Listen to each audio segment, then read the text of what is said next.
Hello everybody, my name is Didothy and welcome to today's video. Now in today's video I'm going to attempt to convey my idea on how to improve upon Fallout 76.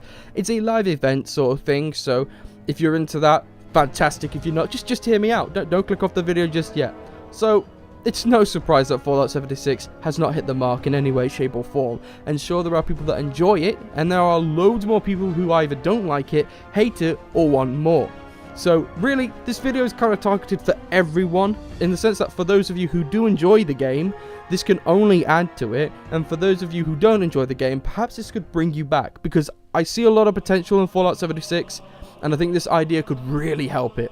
So I have the backstory and information on everything, but right now I'm going to briefly summarize and give you the plot of the idea. So what it is it's basically like this faction war. It's a live event faction war, in that you have Neo versus the Resistance. So the New Era Order is led by a guy, this dude, and he is trying to rebuild humanity. He's got like a massive backstory, which I can cover at a later date if you are interested. My idea is to try and get people involved and have people try and share this to Bethesda, so Bethesda can be like, oh yeah, this is a good idea, we'll bring this guy in, and then I'll give the lore. We can all have dreams, right? Right? Anyway, so it's a faction war, and the map is split into two sides, Neo versus the Resistance, and the seasons last for 6 months. So after the 6 months, you know, it'll end the season. If the Resistance win, they push Neo back. If Neo win, they push the Resistance back. But each month is a volume, a round. What happens is the Resistance members have to do events and activities to gain points, and the Neo members have to do the same. Whichever faction has the most amount of points by the end of the round will get to do a push, while the other faction has to defend. It spawns a live event, kind of like an activity, where you can join NPCs pushing the enemy's border. So Neo has more points one round, they can push the Resistance border, until you get to the main hub, right?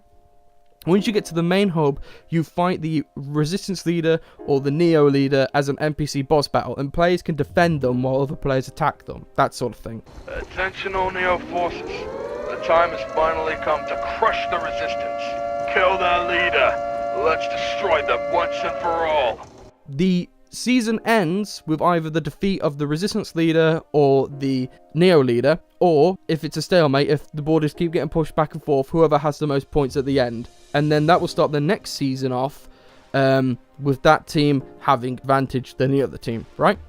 So that's how it works. There's pros and cons to each side. So the top player on either faction will receive a unique commanding officer uniform, like a general uniform or the Resistance leader uniform. Because if you're on Neo and you win and you're in the top player, you become the general for the leader. And if you are in the Resistance, you become the Resistance leader, because why not? The top 5 people below them get commanders uniforms, unique weapons, potentially. Same with the top guy, he gets unique weapons.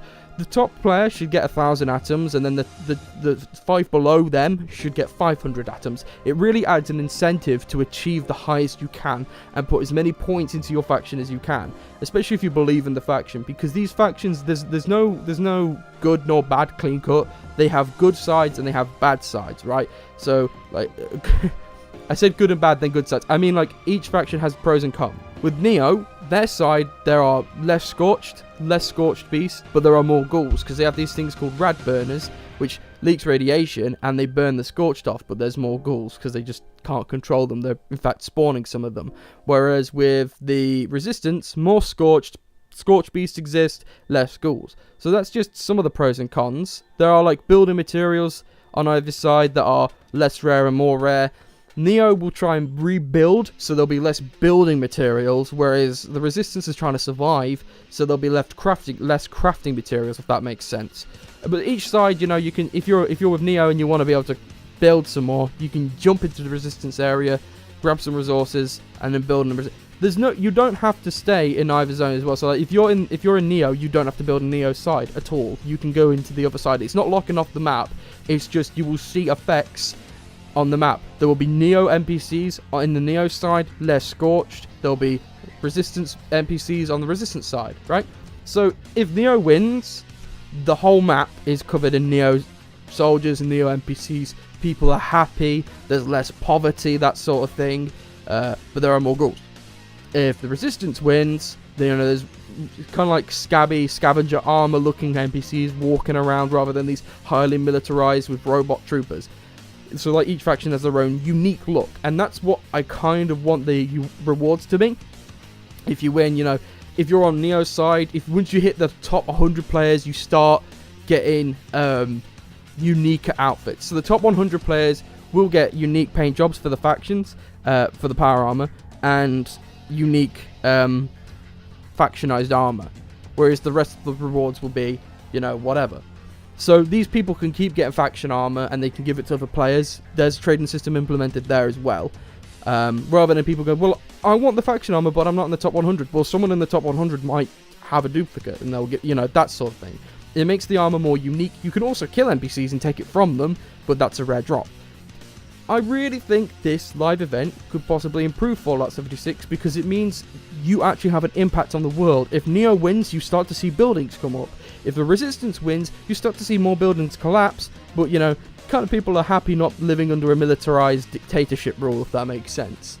I think this live event could really improve Fallout 76 in the sense that it will bring people back. There's motives on either side, atoms and unique armor, you know, unique titles. Titles could be implemented, and it also gives an excuse for NPCs to be brought back because Neo are opening up vaults to try and recruit more people for Neo into this highly militarized army, whereas the Resistance are bringing people from like these vaults or from Appalachia or outside of Appalachia, which we can extend the map of now that this expansion, this overhaul is brought in, to fight back.